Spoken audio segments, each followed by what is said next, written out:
spread my wings, then take on a new flight before the nightfall calls them back to sleep. So they retreat under the sheet of indigo that glows with the harvest moon. I paint a picture with this tune to connect with everyone in the room. For me, hip-hop is a culture, trip-hop is a stamp, because hip-hop is something that really came from the... It's a strong culture, it's something very important. It's something that really defined me when I was a teenager or something like that.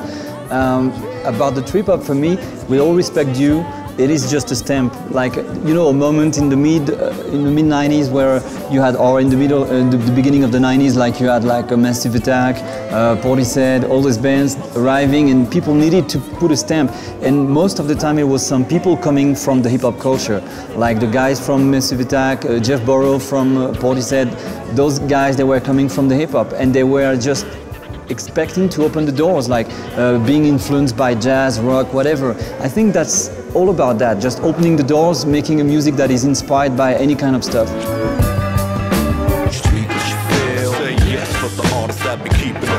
I mean, this experience, this moment of my life, it was a lot about a kind of school, like, you know, you learn a lot about all that. It was a kind of environment. I've met a lot of people, I've learned a lot about the music itself. And I mean, maybe right now I would say I'm just the combination about all these experiences I've had this period and everything that came after that. Yeah.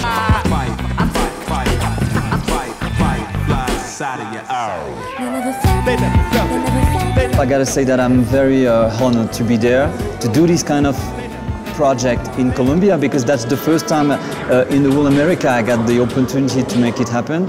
And for me it's like an accomplishment, because that's something I've been involved for a very long time. I think the symphonic format is,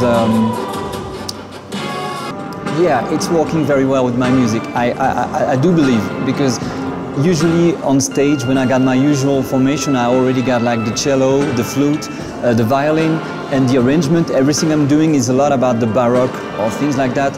So at the end, I mean, it's just a crazy opportunity to make a larger format and do it this way.